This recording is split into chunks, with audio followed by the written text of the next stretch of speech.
मुझे तो पहले ही समझ आ गया था।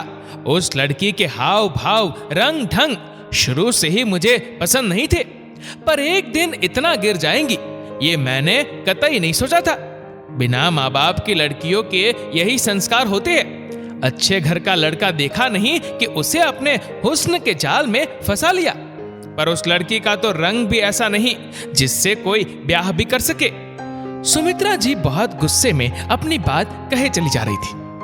माँ, वह लड़की अब मेरी पत्नी है और किसी को भी उसके बारे में अनाप शनाप कहने का हक नहीं है। और फिर माँ, आपने ही तो शुरू से हमें यही सिखाया है कि धर्म, जाति, रंग, रूप कुछ मायने नहीं रखता। इंसान का व्यवहार और आचरण बहुत बड़ा होता है। फिर आज आप ही, या फिर सच तो यही है कि ये सब बातें सुनने और कहने के लिए होती है। जब अपने पर आती है तब सिर्फ हम अपने लिए सबसे अच्छा ही चुनना चाहते हैं। ये तो दोगलापन हुआ ना माँ। विदेश जाकर तेरे छोटे भाई का दिमाग कुछ ज्यादा ही खराब हो गया है। वो 4 पैसे की नौकरी ही करता रहता, तभी अक्ल ठिकाने आती। मैं ही पागल थी जो इसे यहाँ बुला लिया। विजय, अपने भाई को बोल यहाँ से अपना सामान उठाए और अपनी पत्नी के साथ इस घर से निकल जाए। विजातीय विवाह करने वालों का मेरे घर कोई स्थान नहीं है। छोटा भाई अमित 4 भाई बहनों में सबसे छोटा और सबका लाड़ दुलारा भी था। दोनों बहनों और बड़े भाई की शादी हो चुकी थी। विजय की शादी सुमित्रा जी ने अपनी पसंद की लड़की से करवाई थी। 60 साल के होने के बावजूद भी सुमित्रा जी की खुद की खूबसूरती में तनिक भी कमी नहीं आई थी। बड़ी बहू नेहा भी दूध की भांति गोरी, हिरनी जैसी बड़ी आंखों वाली, बला सी खूबसूरत थी। अपने छोटे बेटे अमित के लिए भी वह ऐसे ही बहू लाने के सपने संजोई बैठी थी, पर अमित ने अपने ऑफिस में ही काम करने वाली अनाथ सीमा से बिना किसी को बताए प्रेम विवाह कर लिया था।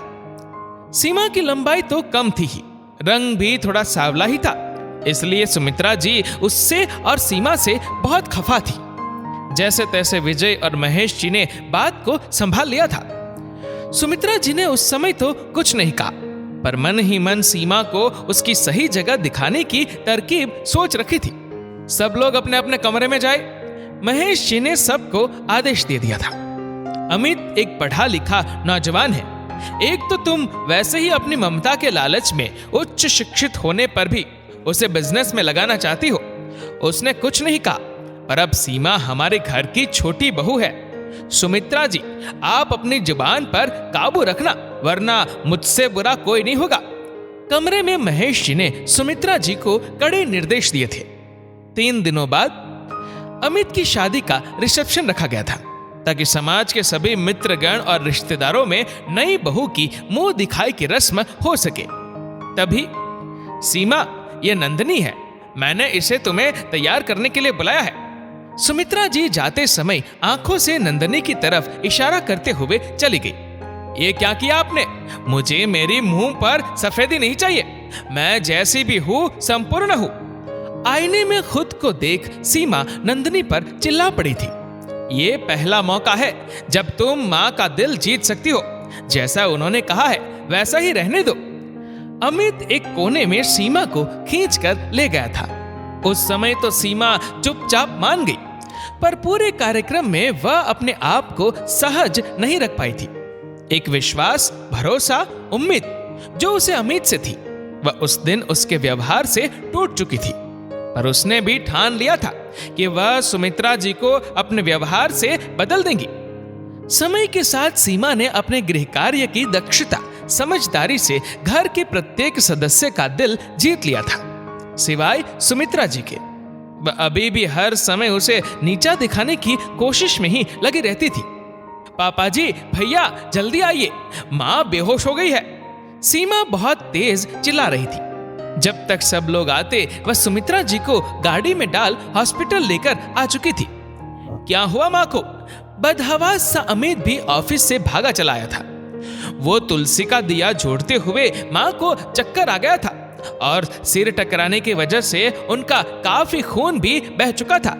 पर अब चिंता करने की कोई बात नहीं है, माँ अब ठीक है। सीमा और माँ का खून मैच कर गया था, इसलिए अनहोनी होते होते टल गई। विजय एक ही सांस में अपनी सारी बात कह गया था। मुझे माफ कर देना छोटी बहू, हमेशा मैंने तुम्हें नीचा दिखाने की कोशिश करी, तुम्हारे रंग रूप को लेकर कटाक्ष करती रही। उस सब के बावजूद भी तुमने मेरी जान बचाई, ये एहसान मैं कभी नहीं भूल सकती। सुमित्रा जी हाथ जोड़कर सीमा और अपने बेटे अमित के सामने बैठी थी। एहसान तो आपने किया है माँ, आज आपके दिए संस्कार की वजह से ही अमित जैसा जीवन साथी मुझे मिला है और इतना प्यार करने वाला परिवार भी, वरना कहाँ कोई अनाथ का इतना अच्छा भाग्य होता है। मुझे आपसे कोई शिकायत नहीं है। माँ सीमा बिल्कुल सही कह रही है, आप हमसे बड़ी है, आपको माफी मांगने का कोई हक नहीं है। पर आज मैं आपसे माफी मांगना चाहता हूं कि मैंने एक बात जो आप सबसे छुपा कर रखी। मैंने अपने लिए नौकरी ढूंढ ली है, मैं व्यापार के लिए बना ही नहीं हूं। माँ आपने ही तो शुरू से ही यही सिखाया था कि किसी भी चीज से समझौता कर लेना, पर अपने आत्मसम्मान, अपनी इच्छाओं को कभी मत मारना।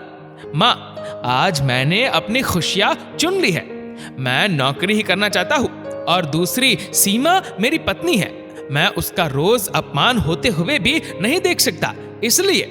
पर अब माँ अपने किए पर शर्मिंदा है, फिर ये सब। मैं जानती हूं कि पत्नी के आत्मसम्मान की रक्षा करना एक पति का हक होता है, पर क्या बेटे का कोई फर्ज नहीं? सीमा ने बीच में उठकर कहा, माँ इसलिए शर्मिंदा है क्योंकि तुमने उनकी जान बचाई है। वैसे भी कहाँ लिखा है कि रिश्तों पर खरा उतरने के लिए किसी अवसर की जरूरत पड़ती है। रिश्ते मन से और दिल से बनाई जाती है। मुझे खुशी है कि माँ को अपनी गलती का एहसास हुआ, पर मैं अपनी पत्नी के आत्मसम्मान और अपनी इच्छाओं के लिए यहाँ से जा रहा हूँ और ये मैंने माँ आपसे ही सीखा है। अमित सही कह रहा है, शायद मेरी यही सजा है। तुम दोनों जहां भी रहो सदा खुश रहो। इस घर के दरवाजे तुम दोनों के लिए हमेशा खुले रहेंगे। जब मन हो तब वापस लौटाना। सुमित्रा जी ने अपने दोनों हाथों से सीमा और अमित को ढेर सारा प्यार और आशीर्वाद दिया। सुमित्रा जी घर वापस आ चुकी थी। दोनों के जाने की तैयारी भी सुमित्रा जी ने खुद अपने हाथों से करी थी। अपनी माँ को रोज याद कर लेना और अपने गुस्सेल पति का ध्यान रखना। सुमित्रा जी ने हंसते हुए दोनों को विदा कर दिया था। दोस्तों, इस वीडियो को लेकर आपकी क्या राय है नीचे कमेंट करके जरूर बताएगा। और अगर आपको वीडियो अच्छा लगा हो तो इस वीडियो को लाइक करेगा, शेयर करेगा ज्यादा से ज्यादा लोगों तक, और ऐसे ही और भी इंस्पिरेशनल वीडियोस के लिए सब्सक्राइब करें हमारे यूट्यूब चैनल को और फेसबुक पर फॉलो करें हमारे पेज को। धन्यवाद।